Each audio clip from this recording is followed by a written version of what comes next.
Calles invisibles. No hay suelo firme, solo agua hasta donde alcanza la vista. En el corazón del Amazonas, donde la selva marca el compás de la vida y dicta las reglas sin pedir permiso, existe una ciudad improbable, una ciudad que flota. Allí, los barcos reemplazan a los coches, los ríos son las avenidas y la supervivencia depende de una adaptación diaria, inquebrantable. ¿Cómo comen, trabajan, crían a sus hijos y celebran la vida en un mundo donde no hay tierra? La respuesta es tan sorprendente como inspiradora. Construyeron una ciudad entera sobre el agua. Para quien llega por primera vez, el impacto es inmediato. La sensación es la de atravesar un espejo y entrar en un universo paralelo. No hay calles pavimentadas, ni esquinas, ni semáforos. No hay ruido de bocinas, ni tumulto de coches, ni ese caos que acompaña a cualquier urbe moderna. Aquí, lo único que existe es agua oscura, agua profunda, agua que se mueve como un latido constante. Y sobre ella, flotando suavemente, un enjambre de casas, comercios, escuelas y templos. Lo más sorprendente es el orden natural que sostiene esta vida. Donde cualquier visitante imaginaría caos, hay un ritmo preciso.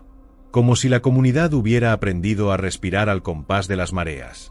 Los caminos son invisibles, pero los habitantes los conocen de memoria. Saben cómo cruzar los canales estrechos, cómo evitar la corriente, cómo llegar a cada casa. No necesitan mapas ni señales de tráfico. El río es el único mapa.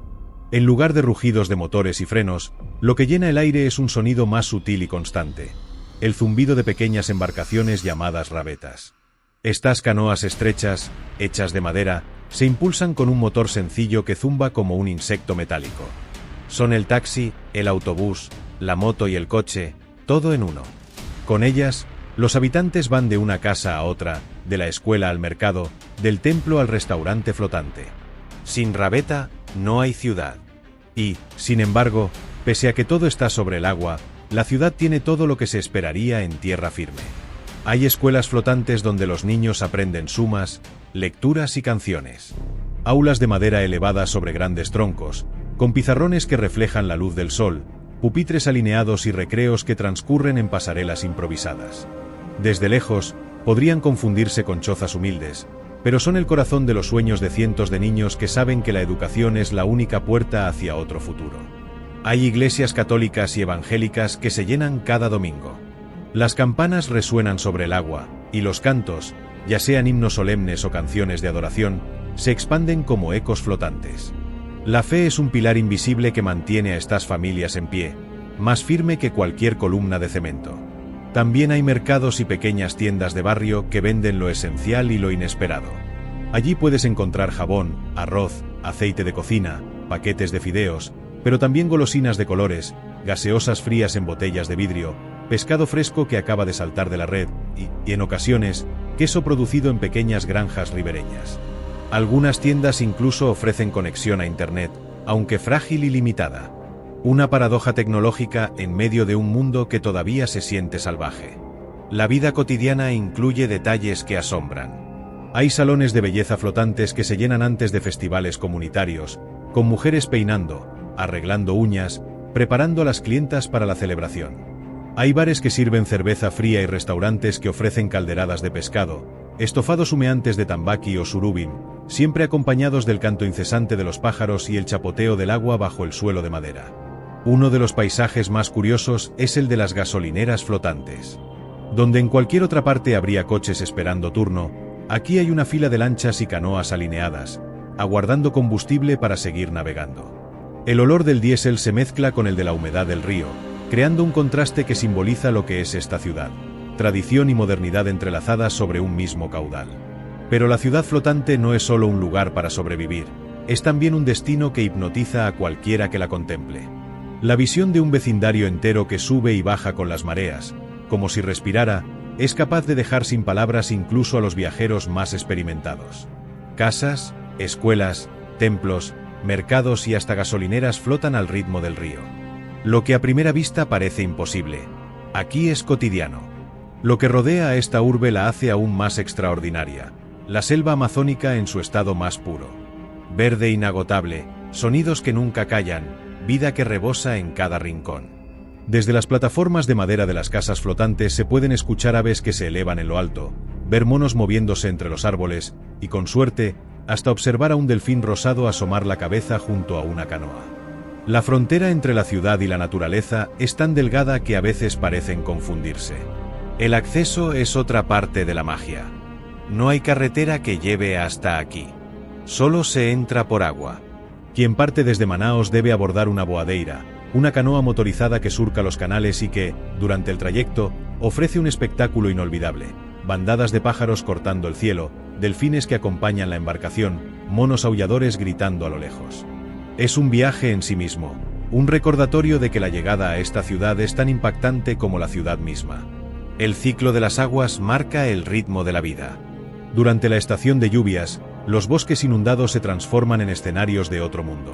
Las embarcaciones se deslizan entre árboles sumergidos y bajo sus raíces nadan peces plateados. Es como navegar en un bosque encantado, donde cada rama parece flotar suspendida en un universo líquido. Pero cuando la sequía se impone, el paisaje cambia por completo. Surgen bancos de arena, islas improvisadas, senderos de barro. El río se retira y con él, la ciudad se reacomoda. Dos mundos distintos, uno acuático y otro terrestre, se alternan cada año en un ciclo eterno. En medio de todo, la vida silvestre se manifiesta con fuerza. En las ramas, un perezoso observa el paso lento de una canoa. Más arriba, monos capuchinos se balancean con agilidad. En la orilla, caimanes se calientan bajo el sol, inmóviles como estatuas, recordando que la selva nunca deja de vigilar. Aquí, cada día es un equilibrio entre la belleza y el peligro, entre la abundancia y la escasez. Y pese a todo, la ciudad sigue en pie. Una paradoja flotante.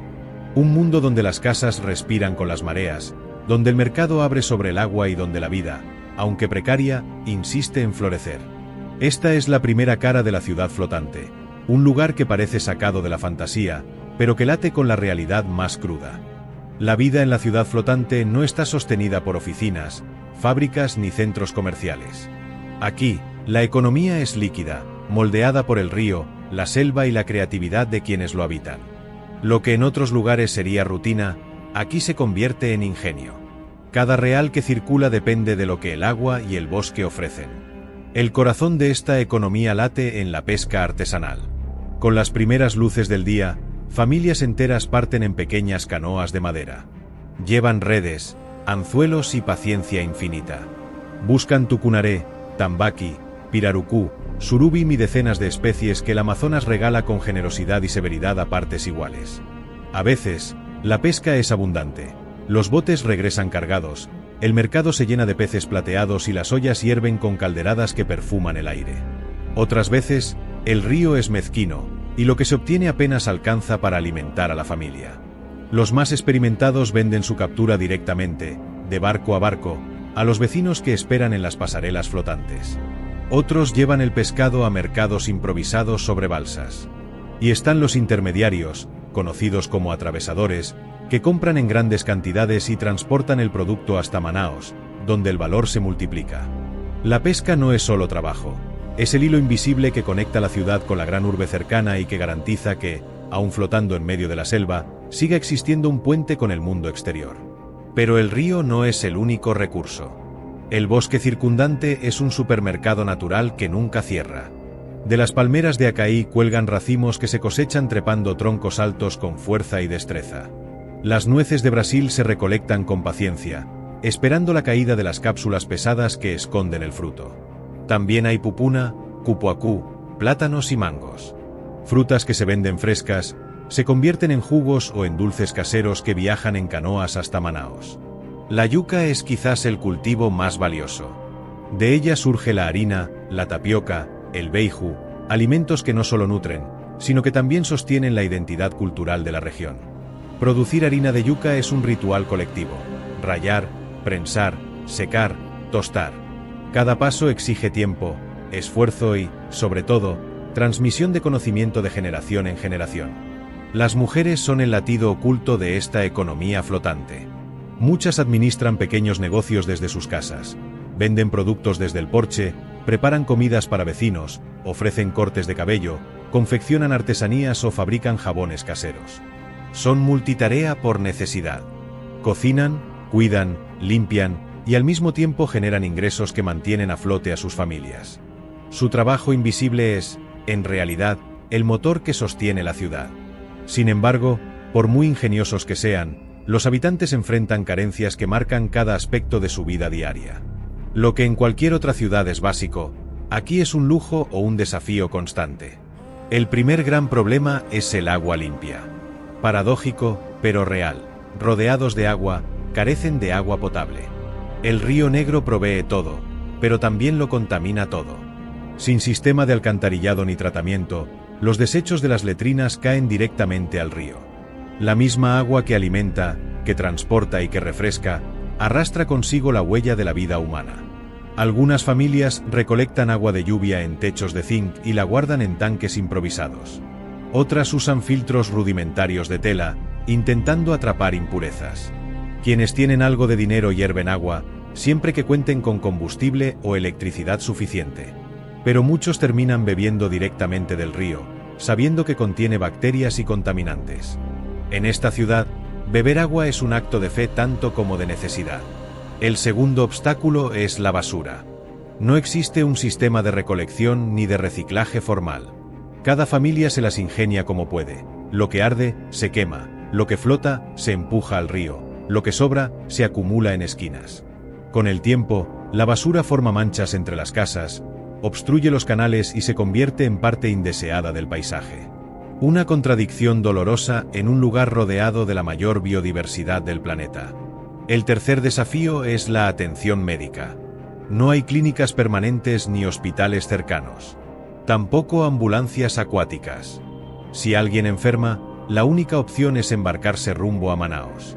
El viaje puede durar horas y convertirse en una odisea mortal durante tormentas o crecidas repentinas. Hay historias de mujeres que dieron a luz en canoas, de ancianos que no resistieron el trayecto, de niños que no llegaron a tiempo para recibir atención. La salud aquí es un juego de azar donde la distancia y el agua son enemigos silenciosos. La electricidad es otro ejemplo de precariedad. Algunas casas se conectan a la red de Manaos mediante cables improvisados, frágiles y peligrosos, que chisporrotean bajo la lluvia. Otros dependen de generadores de gasolina, caros y ruidosos, que solo funcionan unas pocas horas al día. Los más pobres recurren a lámparas de queroseno o viven en la oscuridad total cuando el sol se esconde. En esas noches, la ciudad flotante desaparece en un silencio inquietante, interrumpido apenas por el croar de las ranas o el chapoteo de un pez. La suma de todas estas carencias convierte la vida en la ciudad flotante en una batalla constante. No hay nada garantizado. Cada día exige creatividad, resiliencia y cooperación. Y sin embargo, pese a las dificultades, la ciudad no se derrumba. Al contrario, se mantiene gracias a la fuerza invisible de la comunidad. Cuando una casa comienza a hundirse, los vecinos se organizan para reforzarla con troncos o barriles de plástico. Si el motor de una rabeta se avería, alguien presta herramientas o piezas de repuesto. Durante inundaciones extremas, refuerzan juntos las plataformas, ajustan amarres, añaden flotadores improvisados. Nadie pide permiso ni espera ayuda del gobierno. La solidaridad es inmediata y automática, porque todos saben que mañana pueden ser ellos los necesitados. Lo mismo ocurre con la basura. Ante la acumulación, organizan mutiroes, jornadas comunitarias de limpieza. Construyen cobertizos compartidos para almacenar materiales reciclables que luego venden por unos pocos reales. Enseñan a reutilizar, compostar o quemar de manera más segura. Pequeñas soluciones colectivas que, aunque no resuelven el problema de fondo, alivian su impacto diario. La salud también encuentra respuestas comunitarias. Médicos voluntarios visitan esporádicamente, a menudo acompañados de grupos religiosos. Algunos habitantes han aprendido primeros auxilios básicos, aplicando inyecciones o atendiendo emergencias menores. No es lo ideal, pero salva vidas en ausencia de un sistema formal. La educación es otro ejemplo de resistencia. Maestros que viajan largas distancias en bote para dar clase. Niños que reman todos los días bajo lluvia o sol para llegar a la escuela. Familias que insisten en enviar a sus hijos, porque saben que el conocimiento es el único puente hacia oportunidades diferentes. Cada cuaderno, cada libro y cada lección son tesoros tan valiosos como el pescado más grande del río. Así, Entre carencias y soluciones improvisadas, la ciudad flotante se sostiene.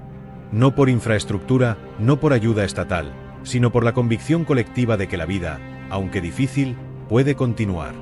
Es un ejemplo de resiliencia humana en su máxima expresión. En un lugar donde todo falta, la comunidad lo crea. Donde no hay servicios, la solidaridad los reemplaza.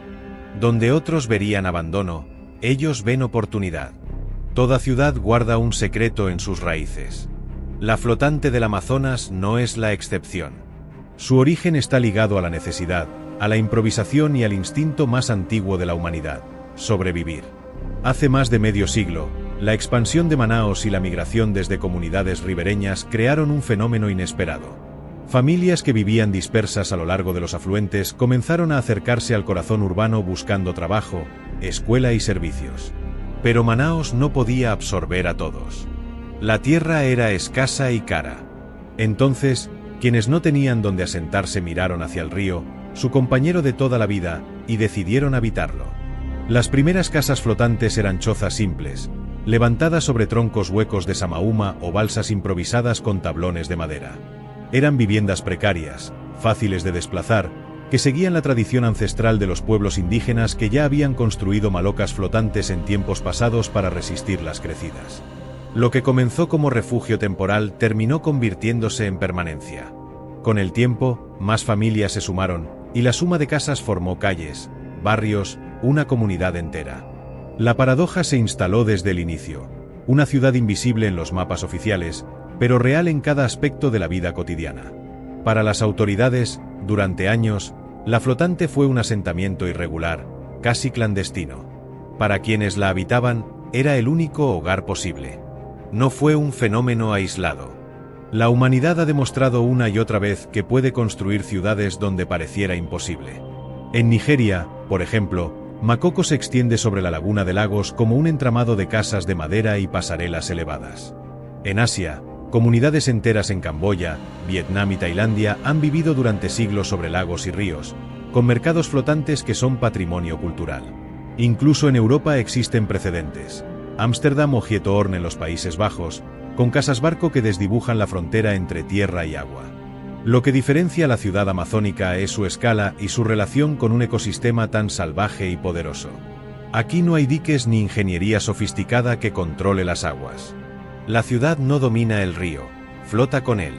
Las mareas deciden cuánto sube o baja cada casa, las lluvias marcan el compás de la vida, la sequía dicta cuándo se puede caminar sobre arena y cuándo se debe remar entre árboles. La falta de reconocimiento oficial ha sido, al mismo tiempo, un obstáculo y una protección. Obstáculo, porque sin papeles no hay inversión pública, no llegan escuelas nuevas, hospitales ni carreteras. Protección, porque esa ausencia de control permitió que la ciudad creciera con una autonomía única, ajena al diseño urbano convencional. Lo que en un inicio fue precariedad se transformó en identidad. El origen indígena late en cada rincón. Antes de que existieran motores o tablas de zinc, los pueblos amazónicos ya habían aprendido a vivir con los ciclos del agua. Sus chozas temporales en islas flotantes de vegetación, sus técnicas para navegar entre bosques inundados, su respeto por la selva como madre y proveedora, fueron la semilla de lo que hoy existe. La ciudad flotante no nació de la nada, es un eco moderno de esa sabiduría ancestral. Con los años, la flotante ha ido ganando visibilidad. Antropólogos, periodistas y viajeros llegaron atraídos por lo inusual de una ciudad sobre el agua. Algunos la describieron como un Venecia amazónica, aunque la comparación se queda corta. Aquí no hay palacios ni mármoles, sino madera húmeda, redes de pesca colgando y vida silvestre asomando entre las casas. Otros la han llamado favela flotante, resaltando sus carencias y precariedad. Pero para sus habitantes, más allá de etiquetas, es simplemente su hogar. El tiempo también trajo cambios. Los materiales evolucionaron. De los troncos de samaúma a los bidones plásticos y barriles que hoy sostienen muchas plataformas. De techos de palma a láminas de zinc que brillan bajo el sol. Los motores de rabeta reemplazaron a los remos silenciosos. La radio, luego la televisión y ahora el internet satelital comenzaron a conectar la ciudad con un mundo lejano. Cada avance, por pequeño que parezca, transformó la vida cotidiana sin borrar la esencia de flotar sobre el agua. Pero la historia de esta ciudad no es solo pasado, también es futuro incierto.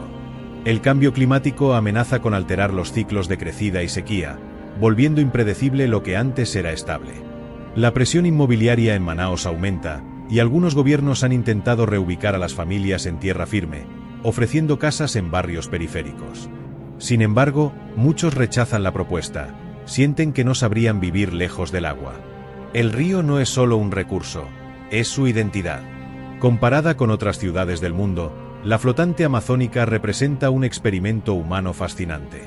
Mientras las megaciudades luchan contra el aumento del nivel del mar, aquí ya existe un modelo de vida adaptado a esa realidad. Es una paradoja, lo que en otros lugares es amenaza, aquí es costumbre. Quizás, en un futuro de crisis climática, la experiencia de estas comunidades sea ejemplo para millones que necesitarán aprender a flotar en vez de resistirse al agua. La historia también revela algo más profundo, la resiliencia como motor de la humanidad. La flotante no nació de un sueño utópico, sino de la falta de opciones. No fue diseñada por arquitectos ni planeada por gobiernos, sino construida a pulso por familias que se negaron a desaparecer. Lo que hoy parece extraordinario es, en realidad, la respuesta natural a una necesidad extrema. Y sin embargo, en esa respuesta emergió belleza. Una belleza cruda, frágil y conmovedora. El reflejo del atardecer pintando de rojo los techos de zinc. El canto de los niños que regresan de la escuela en canoas diminutas. La risa que se escapa de un bar flotante mientras el río sube y baja, imperturbable. La certeza de que, pese a todo, la vida insiste en florecer incluso en los escenarios más adversos. La ciudad flotante del Amazonas es, en última instancia, un recordatorio. Nos recuerda que el ser humano no siempre necesita dominar la naturaleza, a veces basta con aprender a bailar con ella. Nos recuerda que las ciudades no se construyen solo con cemento y acero, sino con la voluntad compartida de quienes las habitan. Nos recuerda que, aunque frágil, la vida encuentra maneras insospechadas de sostenerse. Quizás, al final, lo que más impresiona de esta ciudad no es que flote, sino que resista. Resiste al olvido de los gobiernos, a la carencia de infraestructura, a las crecidas del río, a la mirada incrédula de los forasteros. Resiste porque está hecha de algo más fuerte que el cemento. Está hecha de comunidad, de memoria, de agua y de esperanza. Y en esa resistencia, se convierte en metáfora. La ciudad flotante es un espejo de la humanidad entera, vulnerable, precaria, pero obstinada en sobrevivir. Una prueba viviente de que, mientras haya manos dispuestas a construir juntas, siempre será posible erigir ciudades incluso en medio del agua infinita.